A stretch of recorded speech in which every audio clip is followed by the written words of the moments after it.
जिला हमीरपुर के गांव बारी मंदिर में नरेश कुमार के घर 2 महीने बाद खुशी की किलकारियां सुनाई देने वाली थी। नरेश कुमार की पत्नी रेखा 7 महीने की गर्भवती थी। रेखा के ससुराल और मायके वाले सभी बेहद खुश थे, लेकिन अचानक ऐसा क्या हुआ कि खुशियों का ये माहौल मातम में तब्दील हो गया और न रेखा रही और न उसकी कोख में पल रहा बच्चा। शहर के साथ लगते डुग्गा में निजी अस्पताल की कथित लापरवाही की वजह से रेखा और उनके बच्चे की मौत के आरोप लगे हैं। मामले की जांच हमीरपुर पुलिस तथा सीएमओ हमीरपुर करेंगे। मंगलवार को ग्रामीणों और परिजनों ने हमीरपुर मुख्यालय पहुंचकर उपायुक्त हमीरपुर देवश्वेता बनिक को पूरे मामले से अवगत करवाया और निजी अस्पताल प्रबंधन के खिलाफ निष्पक्ष जांच की मांग उठाई है। चौहान मेरी रियल सिस्टर का देहांत हो गया है और ये साइन हॉस्पिटल के बारे में मैं कंप्लेंट के लिए यहाँ खड़ी हूँ आज। और उनकी लापरवाही की वजह से मेरी बहन चली गई है। उसके पेट में 7 महीने का बच्चा था। 7 महीने से वो साइन हॉस्पिटल से जांच करवा रही थी और वो वहाँ पर गायनेकोलॉजिस्ट से ट्रीटमेंट चल रहा था। सब नॉर्मल था as per reports.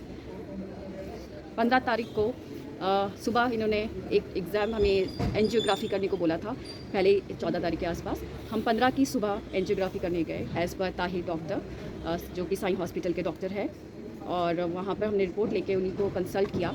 Tahir doctor ने हमें कुछ मेडिसिन लिख के दी और कहा कि जो हालत है वो ठीक है, आप ये मेडिसिन लीजिए, सॉल्ट कम कीजिए खाने में थोड़ा सा, और जब डिलीवरी हो चाहे आप कहीं से भी करवाएं, आप ये जस्ट रिकमेंड कीजिएगा कि जो ये रिपोर्ट आई है लिटल थोड़ी सी कंसर्न है कि 30% हर्ट फॉर्म कर रहा है, जो कि 55 होना चाहिए। पर मैं आपको दवाई दे रहा हूँ, 1 वीक दवाई खाइए।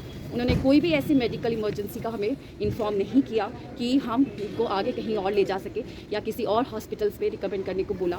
उन्होंने कहा कि आप हफ्ता भर दवाई खाइए और उसके बाद आप हमें फिर से दिखाइए।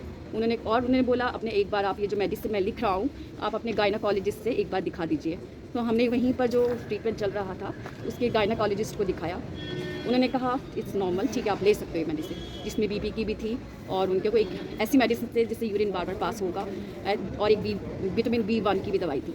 उसके बाद हम आ गए वहाँ से। शाम के वक्त 4-5 बजे के बाद मेरी सिस्टर की तबीयत ख़राब होने लग गई। 8 बजे के आसपास मतलब उसका सांस लेने में प्रॉब्लम होने लगा।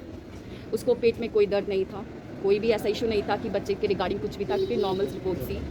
हम 8 साढ़े 8 के आसपास हम उसको लेके भागे, क्योंकि जब हमें लगा सिचुएशन ज़्यादा क्रिटिकल हो रही है हम उसको साइन हॉस्पिटल लेके भागे।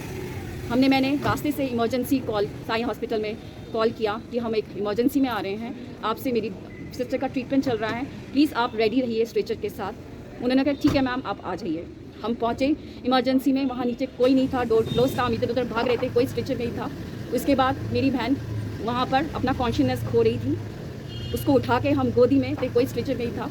उसके बाद मेरी बहन वहाँ पर अपना कॉन्शियसनेस खो रही थी, उसको उठा के हम गोदी में 2nd फ्लोर हम खुद गए हैं। कोई वार्ड बॉय कोई नर्स नीचे नहीं था।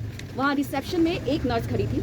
मैंने उन्हें बोला आपके डॉक्टर कहाँ हैं, आप बुलाइए, इमरजेंसी है। शी सेड, मैंने उसको अंदर बेड में लटाने लगी कि आप इस बेड में क्यों लटा रहे हैं। उस नर्स ने, जो भी लड़की थी वहाँ पर रिसेप्शन में, कि इधर मत लेटाइए उसे। मैंने कहा इमरजेंसी है, आपसे ट्रीटमेंट चल रहा है। कैरो पेपर हड़बड़ाहट में साइन हॉस्पिटल के सारे पेपर घर पे रह गए थे, क्योंकि हम अपने सेंसस में नहीं थे। हमें फर्स्ट एड देना था अपनी हमारी घर की बेटी को और मेरी सिस्टर को। वहाँ पहुँचे, लेटाया गया उसे। मैंने बोला आपसे ट्रीटमेंट चल रहा है, डॉक्यूमेंट्स 5 मिनट में आ रहे हैं, प्लीज़ आप इसको फर्स्ट एड देना शुरू करें। उसके बाद एक डॉक्टर, मेल डॉक्टर आता है, वो डॉक्टर नहीं था, असिस्टेंट था। मैंने उससे पूछा आप कौन है, कह रहे हैं मैं असिस्टेंट हूँ, मैं डॉक्टर नहीं हूँ, डॉक्टर आ रही हैं अभी, जो सीनियर डॉक्टर हैं। उनको लेटाया गया। मैंने कहा इनको ऑक्सीजन प्रोवाइड करो, इनको ब्रीदिंग प्रॉब्लम हो रहा है। मेरे लगान बोलने के बाद उसको ऑक्सीजन लगाई गई। उसके बाद वहाँ पे जो एज डॉक्टर लेडी है वो आई और उसको चेक किया, हमें बाहर निकाल दिया गया। फिर एक इंजेक्शन ले जाया गया अंदर, उसको कुछ इंजेक्ट किया गया। उसके बाद क्योंकि जब हम घर से निकले शी वॉज नॉर्मल, कोई ब्लीडिंग नहीं था उसको। शी वॉज 7 मंथ्स प्रेगनेंट, उसको कोई ब्लीडिंग नहीं था। शी वॉज ओनली जस्ट उसको ब्लीडिंग प्रॉब्लम हो रहा था और वो थोड़ी सी कॉन्शियसनेस खो रही थी, बस यही प्रॉब्लम थी। हम पहुँचे साइन हॉस्पिटल में, तब तक कोई ब्लीडिंग नहीं था। उसको गोदी में उठाया गया, अगर ब्लीडिंग होता तो हमारे कपड़ों में लगता, गाड़ी में लगता, कोई नहीं ब्लीडिंग था। जब लेटाने के बाद लेटाया गया तब भी ब्लीडिंग नहीं था, उनकी बेडशीट पे कोई ब्लीडिंग नहीं लगा था। आफ्टर इंजेक्शन हमें बाहर निकाला गया। आफ्टर इंजेक्शन उसकी एक नर्स भागती हुई बाहर आई, उसके ग्लव्स में ब्लीडिंग लगा हुआ था। उसने डॉक्टर, जो एज लेडी थी, I don't know her name, उसको लेके उसको बुलाया गया और उसको बोला कि आप जल्दी आओ मैम। उसके कान में कुछ बोला उसने, वो अंदर गई एंड उसके बाद डॉक्टर मेरे पास आके कहती है कि हम इसको नहीं ऑप कर सकते हैं, हम इसको टांडा रेफर करें, आप ले जाओ इसको टांडा ले जाइए, हम इसको आगे। मैंने बोला मैम ब्लीडिंग नहीं था, ब्लीडिंग कैसे हो रहा है? कह रहे आप बच्चे की पल्स बहुत लो हो गई है, अब बच्चे की छोड़ो, आप माँ को बचाओ। मेरे को बहस करने का टाइम नहीं था क्योंकि मुझे अपनी बहन को बचाना था। शी सेड कि आप अपनी बहन को बचाओ। उन्होंने कोई हमें ट्रीटमेंट नहीं दिया। मैंने कहा मैम एम्बुलेंस प्रोवाइड कराएंगे? कह रहे हम एम्बुलेंस नहीं है हमारे पास। मैंने कहा मैम, मैंने 108 पे कॉल किया, वो नंबर बिजी आ रहा था, मिला नहीं, समझ में आया। मैंने उनको फिर ज़ोर से बोला मैम आप एट हॉस्पिटल में एम्बुलेंस क्या? एम्बुलेंस में ऑक्सीजन था जो उसका अपना पर्सनल था ऑक्सीजन वाले का, जो एम्बुलेंस वाले का था। वहाँ से लेकर हम टांडा की ओर भागे। 1.5-2 घंटा वो बच्ची खून से लथपथ रही, उसको ब्लीडिंग इतना हैवी हो रहा था और वो कॉन्शियसनेस खो रही थी, उसकी बॉडी पेल हो रही थी, वो शॉक में जा रही थी, हार्ट फेलियर में जा रही थी। हम उधर पहुँचे और फिर वहाँ पर हमने जो भी वहाँ पर उन्होंने फर्स्ट एड दिया और उसके बाद आईसीयू में शिफ्ट किया उन्होंने, और उन्होंने वहाँ पहुँच के जांच करने के बोला बच्चा इज़ नो मोर, बच्चा मर चुका है पेट में पहले। हमें 1.5 घंटे में बच्चा कैसे मर सकता था? वो पहले ही ऑलरेडी जा चुका था। जब वहाँ पर ब्लीडिंग शुरू हुई वहीं पर हैवी ब्लीडिंग हो रही थी। उनको मेरा बस यही क्वेश्चन है कि उन्होंने वहाँ क्यों नहीं ऑपरेट किया? अगर नहीं कार्डियो बात, नीचे सरकारी हॉस्पिटल था हमीरपुर में, आप साथ तो चलती, आप एटलीस्ट वहाँ पर कार्डियो अगर सिटी सेंटर वहाँ पे जो भी हार्ट का यहाँ हॉस्पिटल है वहाँ पर अगर हमारे साथ तो डॉक्टर चलती कि भाई हार्ट का तो वो देख लेंगे लेकिन बच्चे का वो ऑपरेट करना नहीं जानते, वहाँ स्पेशलिस्ट नहीं है। आप गायनाकोलॉजिस्ट है, 7 महीने से आपके यहाँ ट्रीटमेंट चल रहा है, आपने केस लेने से कैसे मना कर दिया? और आपने ऐसे क्या इंजेक्ट किया जिससे बच्चे को उसको ब्लीडिंग शुरू हो गया? क्योंकि कोई एक्टिव ब्लीडिंग नहीं थी उसकी, अचानक से इतनी ब्लीडिंग शुरू हुई, बच्चा पेट में ही मर चुका था। जब तक हम पहुँचे तब तक बच्चे को मरे बहुत टाइम हो चुका था। डॉक्टर हमें ऑलरेडी बोल चुके थे टांडा में कि बच्चा ऑलरेडी पेट में मर चुका है। तो मुझे इसके लिए जुडिशियल इंक्वायरी चाहिए क्योंकि मैं ये दिल से चाहती हूँ एज अ सिस्टर, और मेरे फादर की वो एक डॉटर थी, किसी की वाइफ थी, कि किसी के साथ और ऐसा ना हो। हमें न्याय चाहिए इस बात से कि हम जो हमने भुगता है, एक हस्ती थी जिसके बहुत सपने थे, ऐसी लड़की जो आगे जीना चाहती थी, जो कि बेवॉट एक जैसे खून किया गया है। ये जब आपके हॉस्पिटल में फैसिलिटी ही नहीं है तो आप वो केस ले क्यों रहे हैं? 7 महीने से आपको नहीं दिखा कि ये प्रॉब्लम हो सकती है?